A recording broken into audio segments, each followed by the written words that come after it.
What are you saying? You gotta stop talking, bro. We gotta film. Still there.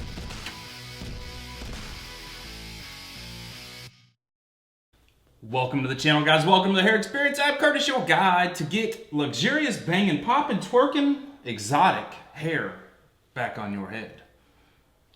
I'm not going to ask you to subscribe, and I won't ask you to hit the thumbs up button. If you do, cool, I like it. If not, that's okay too.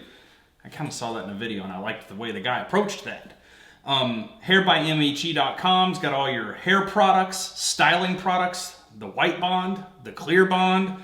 All the new stuff is on there. The ebooks are on there. The starter kits are on there, all in stock. And hair units are obviously taking forever. MyHairExperience.com's got a lot of information, FAQs. Check them both out, guys. And first off, thank you to my customers, and thank you for making this business what it is today. That's what we got. All right, get to it. All right. Today we're going to talk about the difference between installing a polyurethane unit, like for instance our Invisiskin or Duraskin, versus a lace unit, like our Invisilace or Super Lace or Hybrid Lace, or anybody else's Swiss Lace and French Lace, versus their polyurethane or thin or thick. We'll start with tape. If you were going to tape your unit all the way around, there is no difference between the two. Zero. Installation is the same. Technique is the same.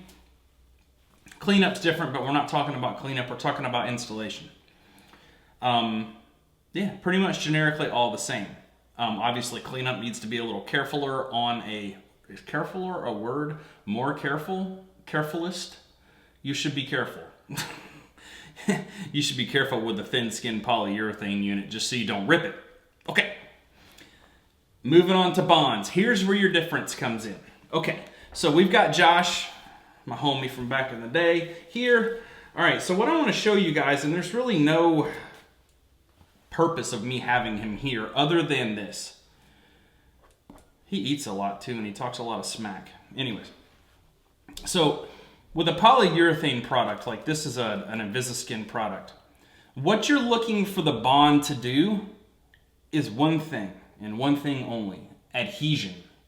You need the sticky part of the bond to do the job of holding the unit down to the scalp and not coming off. That's all you need that bond to do, is to stick and hold. That's all. So when you do an installation of a thin skin unit, you need one coat of your bond. First, you should start with your primer or whatever you're going to use. No sweat, scalp protector, whatever it is, start there. And then go to your one coat of clear bond or white bond. Reason being is the directions will tell you in some cases 2, 3, 4 coats. We'll get onto that. That's for lace. For polyurethane, all you need is that sticky property to it, and that's really it. You don't need what I call deck height of the product. You need it as short as you can get, as close as you can get, pretty darn thin of a coat. It still needs to be on the scalp, obviously, but pretty darn thin. That's for a polyurethane, if you're using a bond, any type of bond. Now let's go to a lace. All right, so you've got, let's just say, 0.05-ish worth of lace-based material product that you need to hide. You don't want to take a lace and put it on your head and just hope that the lace sticks to your head. That's not the goal here. The beauty to lace is if you can get the bond correct, 2, 3, 4 coats of bond, what you're doing is you're stacking coat on top of coat, okay? So you're building this deck height of the coat of product. So when you push the lace into it, it wants to disappear into that bond. So now they're the same height.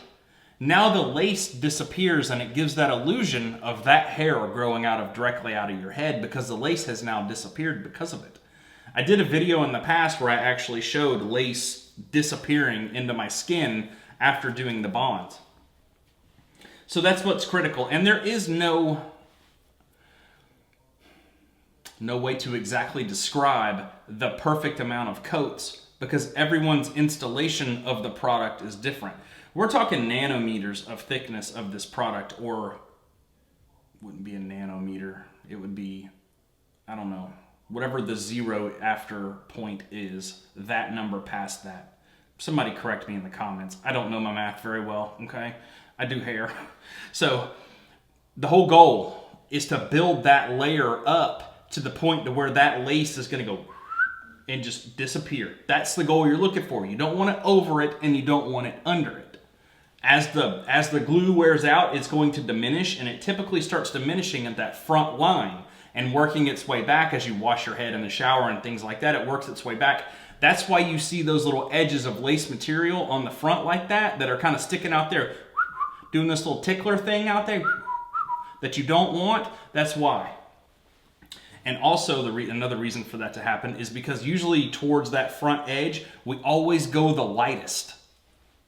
That's just the lightest point that we do with the bond for some reason. I am a terrible creature of it. I will do my full install or redo my hairline, and I missed a spot here and a spot here because I went super light on that edge. I just didn't put enough product there.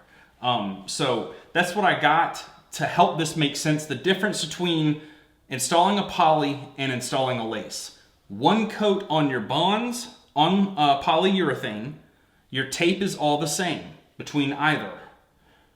On your lace-based material products, you want to follow the directions that are typically going to be on that bond. 2, maybe 3 coats of bond, a minute to a minute and a half drying in between, and then a 5-minute cure time before you press the hair or the unit down into it.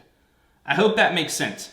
This is really short and will hopefully answer the questions and go ding, with a light bulb in your head and go, that makes sense now. That's why that does that. So don't overdo. Another big critical thing that I find that a lot of people do is they want to do those 2 coats or 3 coats of a bond with a polyurethane based product. Now, whatever works for you, stick with it. But starting out with this, you really want to start with 1 coat, not so thin that it's just obviously not there, but thin enough to where it smooths out good. There's no high spots, no low spots, no miss spots. Start there first, because you're not adding sticky on top of sticky and making it more sticky. The product is only as sticky as it's going to be in a single coat or 4 coats, to my knowledge. I'm not a chemist, but that's what I figured out over time. That's what I got today, guys. I hope that information's helpful. And what else was I going to say? That's it. That's all I got. Thank you again, and we'll see you in a couple of days, guys. Have a good weekend.